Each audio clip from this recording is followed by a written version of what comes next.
لکھتے ہیں 40 امام حسین کے دن تھے، پہلے رسم تھی علماء پیدل جاتے تھے کربلا، لیکن اتنی کثیر تعداد میں نہیں جس طرح آج جا رہے ہیں۔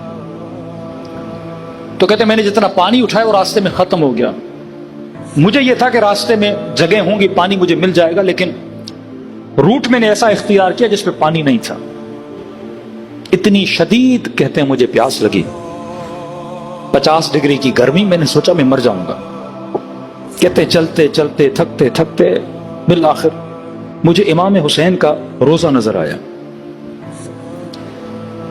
اب جیسے امام حسین کا روزہ دیکھا تو میں نے مولا کی طرف دوڑنا شروع کیا تاکہ جلدی پہنچوں۔ جب دوڑنے لگا تو اتنی پیاس لگی، اچانک میرے ذہن میں خیال آیا کہ اسی راستے سے سیدانیاں بھی گئی تھیں۔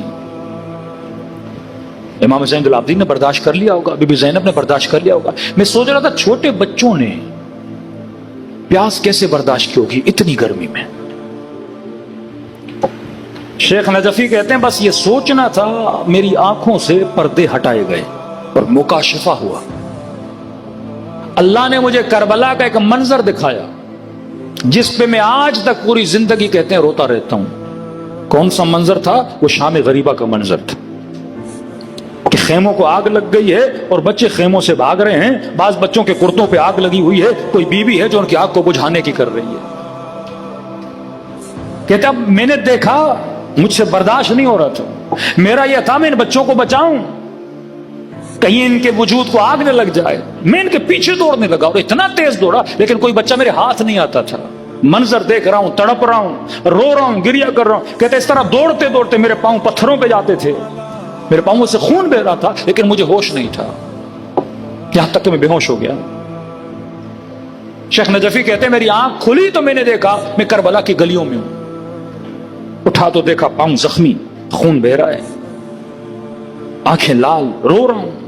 بار بار وہ منظر یاد آ رہا ہے، بچی چیخ رہی تھی کوئی ہے ہماری مدد کرے، کوئی ہے جو کرتے کی آگ کو بجھائے۔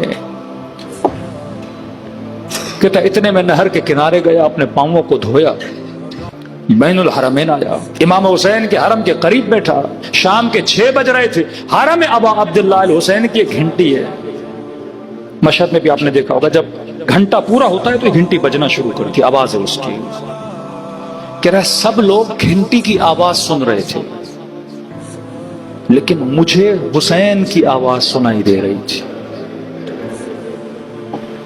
اور وہ آواز تھی حل من ناصر، حل من ناصر، حل من ناصر، ہے کوئی مجھ غریب کی مدد کرنے والا، ہے کوئی مجھ غریب کی مدد کرنے والا۔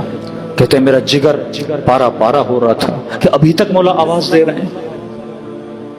کہہ رہے اتنے میں حرم عباس کی گھنٹی نے بجنا شروع کیا اور وہاں سے مجھے گھنٹی کی آواز نہیں آ رہی تھی، آواز آ رہی تھی لبیک یا مولائی، لبیک یا مولائی، لبیک یا مولائی۔ میں نے کہا 1400 سال گزر گئے، آج بھی اگر حسین کی حل من ناصر کی آواز پہ کوئی آواز دے رہا ہے وہ حسین کا بھائی عباس ہے۔